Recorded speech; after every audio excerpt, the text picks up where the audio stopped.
Well, the government's been getting its ducks in a row ahead of the budget now just over 2 weeks away. Big changes to the NDIS unveiled this week to rein in the growth of that scheme.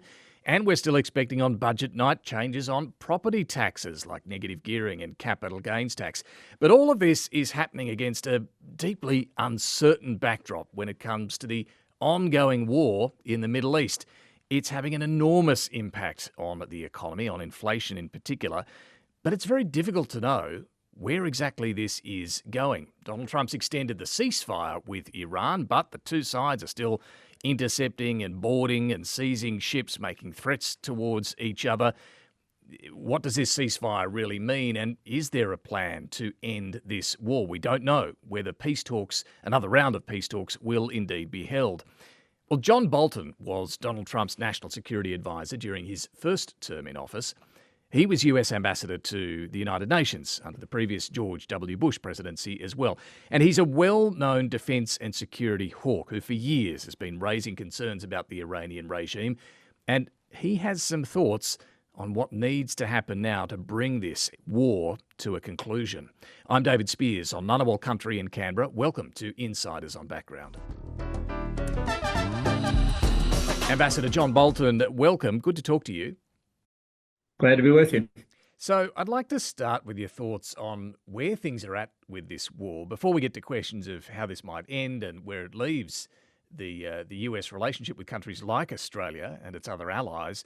Donald Trump has extended the ceasefire, but we are in a strange situation where it's pretty unclear whether there will be further peace talks and when they might happen. The strait remains shut. Who knows what's happening with the enriched uranium in Iran? How would you describe where we're at?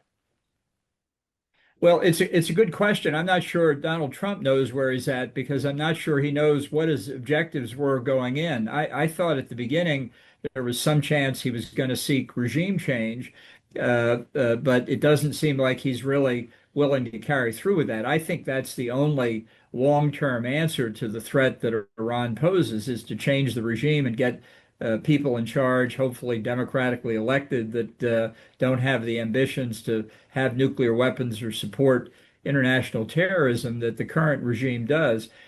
Trump has said, in fact, he has changed the regime, but I don't think anybody serious believes that. It's the same ideology. The faces may be different, but the Revolutionary Guard generals and others that he's talking to are basically just a younger generation, some of the older generation too, of the people who were running the country when this started. So, you know, the old saying, if you don't know where you're going, any road will do. And I think that's part of the current problem. I do think Trump wants this over with, but if he leaves it in the current condition with the deal that has any reflection at all of Barack Obama's 2015 nuclear deal, which was very bad from the U.S. point of view, I think it will leave Trump in a very bad position in domestic political terms. So he's in a bad place, and because he doesn't think strategically, he's really at a loss as to what to do next. So, I mean, you have long argued about the priority of dealing with this regime in Iran. If you're still saying, though, that regime change needs to happen, given what's happened over the course of this war hasn't achieved that, what would that realistically take now? Well, remember, this regime has been in power for 47 years. We've had 8 weeks of an air campaign, six really because of the couple of weeks for the ceasefire. I think Trump failed to do a lot of things that he needed to do if it were a serious regime change effort, things that should have been done before the hostilities started. But he still has time to do them. And the most important thing is to work with the people of Iran, the opponents of the regime, to see how we could help better their organization, how we could supply more resources, whether it's cash or telecommunications equipment or weapons or whatever it might be, and how we help continue fracturing the regime at the top, which is what I think our military attacks and the elimination of large chunks of the top leadership have begun to do. That's how the military strikes relate to the regime change internally, as the top of the regime either disappears or begins to split with other people in the regime, you get the possibility for the regime to collapse internally. And I think you can see in just the past few days the inability of different different factions of the Revolutionary Guard or Ayatollahs or civilian government, whatever they may be, are not exactly working in good order here. That's evidence that the regime has been damaged, at least somewhat at the top, I think probably pretty extensively, and we need more of that to happen. Yeah, I mean, there's no doubt to those of us watching from the outside, there's confusion over who's calling the shots. But do you really think there are opposition forces that can be helped to topple this regime? And are you saying this can be done without the need for ground forces? Well, I think it has to be done without ground forces because Trump isn't going to commit them in any substantial number. Whether that's good, bad, or indifferent really doesn't matter because I take it as a given. But bear in mind, the regime is more unpopular now than it has been at any time since it took power back in 1979. The economy is in terrible shape, and the people know it. That's what has been the cause of countrywide demonstrations every year since 2018, and including as recently as December and January, which were put down by brutal repression from the Revolutionary Guard, killing upwards of 40,000 people. I mean, just machine gunning them in the streets. That's how bad it was. So the economy hasn't gotten any better after 6 weeks of pounding by the United States and Israel, that's for sure. The young people, two-thirds of the population are under 30. They don't like the regime. They know they could have a different life. They can see it on their computers when the computers work and across the Gulf. Women, ever since the murder over 3 years ago now of Masi Amini, the young Kurdish woman who refused to wear the hijab, the word of the Ayatollahs, which comes directly from God, at least that's what they say. And that opposition from the female side of the population has not diminished in the past 3.5 years. And then on top of that, you've got enormous ethnic dissatisfaction. The Kurds, the Baluchis, the Azeris, Arabs, populations that really don't like the regime at all. When you put all that together, as I say, the discontent is very widespread. It needs better organization. There's no doubt about it, which I think the U.S. and others could help contribute to, and that is work that needs to be done. But as the regime begins to fracture, a lot of people nominally part of the regime, but in the regular military, for example, not the Revolutionary Guard, but the more conventional armed forces, would begin to say, you know, this ship is going down and I don't want to go down with it. That's the people the opposition wants to work with. I mean, when you lay out all those different groups, that does sound like a lengthy process. This is not something that's going to happen in a week or two. Honestly, do you think Donald Trump is up for anything like that? Continuing this, fostering that resistance and staying the course until the regime is gone? Well, he has a short attention span, so that's a problem. But I think he, as I say, he understands he can't make a bad deal here, or it will have worse political consequences for him at home. So, in the near term, I think focusing on keeping the blockade against shipments to and from Iranian ports in place is very important. And I think also militarily taking control of the Gulf and making it possible for maritime traffic, especially tankers, obviously filled with Gulf Arab oil, to get out of the Strait of Hormuz and get into global markets. If you I can, mean, why hasn't that happened? How difficult is that element? Because, yes, those of us paying higher fuel prices around the world would love to see that oil start to flow. well, I'm surprised that we didn't focus on this more before. I'm sure the Pentagon knew this threat was out there.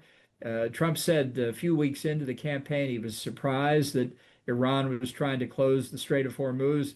It's impossible for me to believe he wasn't told that precisely that was going to happen. But in any event, I don't think the danger is really mines. I think there's some that you obviously have to be very careful and deal with them. But it's more the threat of anti-ship missiles sold to Iran by China and swarms of fast boats and drones, aerial drones, that can put the tankers in danger. Now, today Trump has said go after all the fast boats.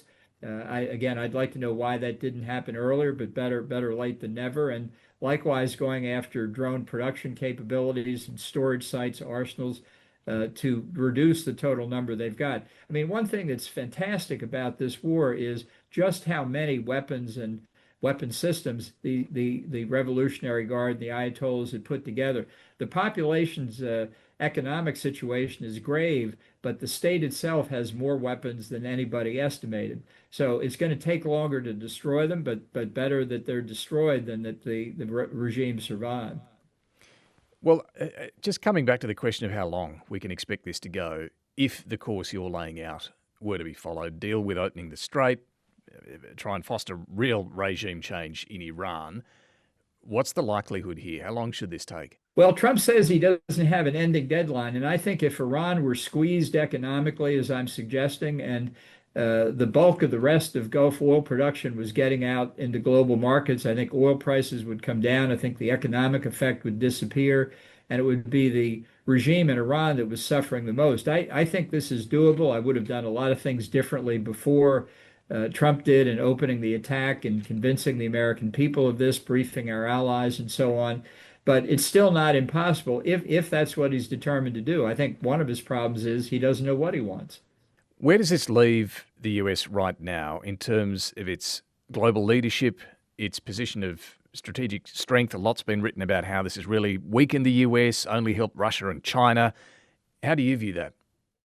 Well, if the regime falls, the regimes that will be weakened further are Russia and China. They need Iran as their surrogate proxy in the Middle East. And I think, there aren't any Western reporters roaming around Iran to see the damage we've done. They're all in Dubai and Qatar and Tel Aviv. So every Iranian rocket that breaks a window gets reported.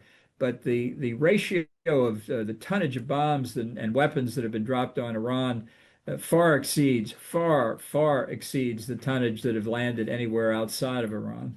On the question of US strategic strength and global leadership, has this been weakened? Do you fear where this has left the standing of the United States?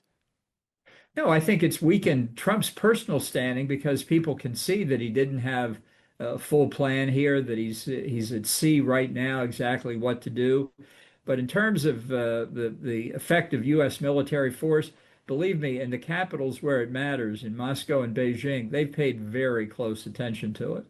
But on the flip side, has it exposed where the US can be pressured, and that is economically by choking off the Strait of Hormuz? Look, there's not a navy in the world that can't tell you the five most important choke points in terms of international waterways. You've got one close to you in the Strait of Malacca.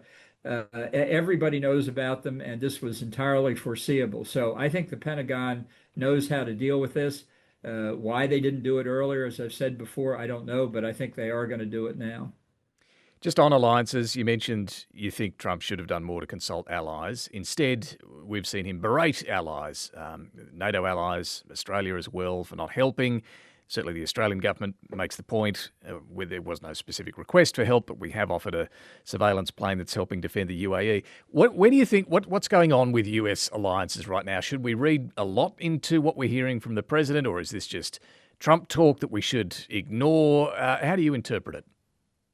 Well, I think Trump made a clear mistake in not consulting allies all around the world about the need ultimately for some kind of regime change in Iran. But I think it's important that people understand when Trump belittles alliances and our friends around the world, when he imposes tariffs as he's done, these are steps that I don't think American public opinion shares. I think the polls show that.